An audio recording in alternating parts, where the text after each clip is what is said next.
Lama vakum di sinetron stripping, aktor Ibnu Jamil akhirnya tertantang untuk menunjukkan kemampuan aktingnya dalam sinetron Jangan Bercerai Bunda yang ditayangkan RCTI. Suami Ririn Ekawati ini berperan sebagai Erwin yang memiliki karakter kompleks perpaduan protagonis dan antagonis sehingga bikin gemas penonton. Ibnu senang karena setelah tampil 7 episode di sinetron Jangan Bercerai Bunda, respon penonton sangat antusias dan memunculkan komentar beragam. Banyak yang berharap tokoh Erwin bisa mendapatkan cinta Nabila yang diperankan Revalina S. Temat. Saya mengucapkan terima kasih pihak MNC Picture, RCTI, terus teman-teman dari Jangan Bercerai Bunda ngajak saya untuk bergabung ke dalam keluarga besar dari Jangan Bercerai Bunda. Ini seperti ajang silaturahmi saya yang memang sudah cukup lama belum balik ke TV dan akhirnya sekarang saya comeback ke TV.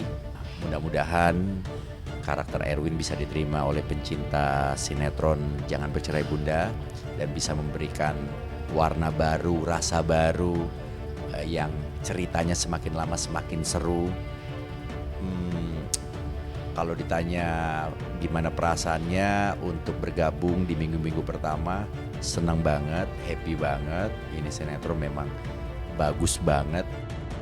Tapi benarkah karena sudah lama tidak main di sinetron Kejar Tayang, Ibnu kedodoran mengatur jadwal syuting yang mengharuskannya bangun pagi? Ada rutinitas baru yang sekarang saya jalanin, terus sama ya baca skenario lagi, jadi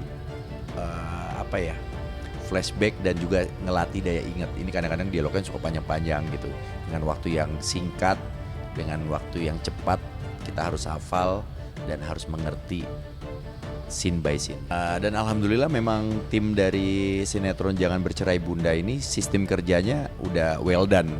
Jadi udah pasti kita nggak pernah syuting pulang larut malam. Kalau sampai malam iya, tapi nggak sampai larut malam. Sampai di rumah masih bisa ngobrol sama istri, habis itu tidur.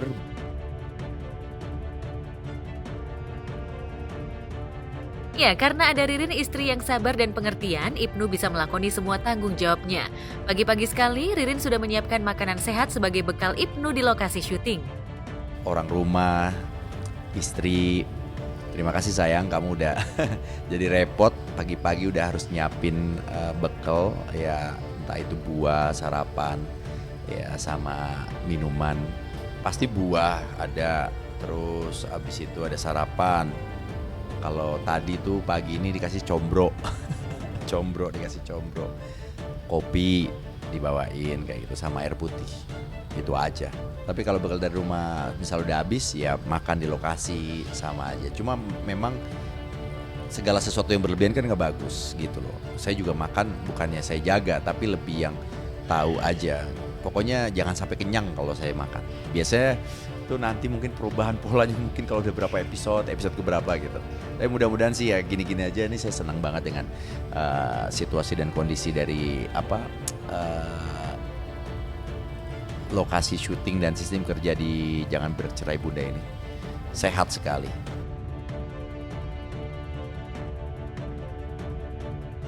Meski agenda hariannya lebih padat, Ibnu selalu menyempatkan diri untuk menjaga kebugaran tubuh. Setiap pagi ia menyempatkan diri untuk berolahraga. Mantan presenter olahraga sepak bola ini ingin memiliki tubuh proporsional di usianya yang sudah kepala 4. Karena penampilan dan kesehatan adalah aset seorang aktor, Ibnu ingin menjaganya semaksimal mungkin. Sekarang saya udah jadi rutinitas untuk bangun pagi. Sebelumnya memang sudah rutin untuk bangun pagi biasanya olahraga, tapi olahraga abis itu lebih agak santai. Saya mungkin kerjanya lebih siang. Tapi kalau sekarang tuh bangun subuh terus masih bisa lari gitu. Karena yang penting kalau buat saya sebelum saya olahraga minimal tidur itu 6 jam. 6 sampai 7 jam. Tapi kalau kurang ya lebih baik nanti ditunda olahraganya sampai dapat jam istirahat yang pas. Jadi nggak pernah saya tinggalin sih olahraga. Karena saya juga nanti habis lebaran persiapan untuk London Marathon. Kalau untuk ngomongin resolusi masih banyak sih sebenarnya. Karena saya sama Ririn itu masih suka traveling, masih punya bucket list yang pengen dituju bla bla bla segala macam. Tapi alhamdulillah kita selalu bersyukur dengan apapun yang dikasih, dengan apapun yang kita dapatkan gitu loh. Kayak tahun kemarin di 2023 kita bisa liburan bersama keluarga, cuma minus Jasmine aja yang masih di SF karena dia masih kuliah, nggak bisa nyusul. menutup akhir tahun ini dengan bergabung bersama Jangan Bercerai Bunda. Sepertinya itu sih yang akan saya lakukan. Tapi kalau untuk keluarga kita jadi kayak bagi-bagi tugas nih saya sama Ririn. Berhubung Yaya liburan dan mau ulang tahun, Ririn yang urus itu, saya kerja.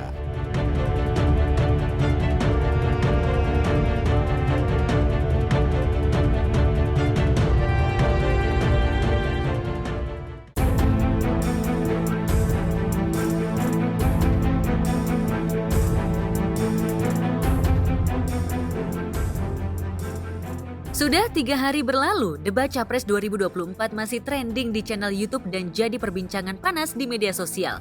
Tak cuma adu argumen Anies Baswedan, Prabowo Subianto, dan Ganjar Pranowo saja yang diulas dari berbagai sisi.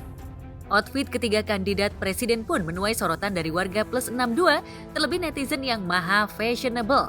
Jika Anies mengenakan setelan jas resmi, sementara Prabowo mengenakan kemeja putih yang terkesan lebih santai, maka Ganjar tampil dengan kemeja kekinian yang memberikan kesan milenial, modis sekaligus elegan.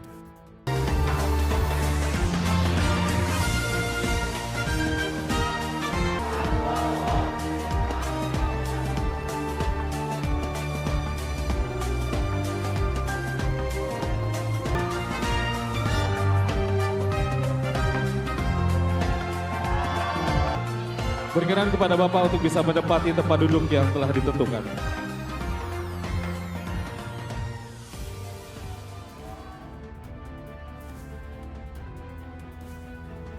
Kemeja putih, aksen tulisan satset di bagian dada kanan dan punggung, yang seolah mencitrakan bahwa mereka adalah calon pemimpin yang gercep, akurat dan efisien dalam mengambil keputusan. Bedanya Mahfud membiarkan kemejanya tergerai ke bawah, sementara Ganjar memasukkan kemejanya ke celana panjang hitam sehingga terlihat lebih rapi dan manly. Busana putih hitam mereka dipadukan dengan sepatu sporty berwarna senada yang memberikan kesan kekinian. Lucu sih, mereka tuh udah kayak prepare banget dengan pakaian yang putih ya. Putih kan mencitrakan ketulusan ya, kejujuran, ketulusan hati itu kan putih ya gitu, damai gitu kan. Satset itu juga hashtag yang keren sih. Satset itu kan kalau orang Jawa gercep gitu. Orang Jawa, orang sekarang ngomongnya gercep ya. Ya, tapi satset itu bahasa Jawa gitu. Jadi cepet gitu. Tampil modis dan kekinian untuk acara nasional tentu tak harus mahal. Hal itulah yang diterapkan oleh Ganjar. Mantan Gubernur Jawa Tengah ini memilih produk sepatu lokal yang terbukti nyaman dipakai. Lalu benarkah untuk acara debat Capres, Ganjar menggunakan jasa fashion stylist? Dan aku lihat juga jadi sepatunya tuh sama, jadi prepare banget. Itu pasti aku yakin itu UMKM ya, karena beliau juga punya komitmen gitu untuk memajukan UMKM. Ya sebetulnya Mas Ganjar tuh dari dulu orangnya simpel ya. Saya minta maaf saya kenal beliau ya. Ya kita lihatlah kalau dia maraton kelihatan bajunya itu baju murah, bukan baju yang khusus dipakai untuk digunakan kemudian. Enggak, Mas Ganjar enggak seperti itu. Ya kalau kebetulan mungkin dia pakai satset segala macam karena itu merchandising atau memang ikon, memang istilah visi misi mereka kan cepat segala macam. Itu wajar-wajar saja. Tapi sebetulnya karakter beliau tuh orang yang sangat simpel, makan juga nggak repot, di mana saja bisa gitu ya. Jadi ya menurut saya itu bukan sebuah pencitraan. Satset ya itu tas itu memang ya itu ciri-ciri itu yang harus stylish gitu ya. Kita harus bawa produk Indonesia itu harus menjadi tuan rumah sendiri gitu loh.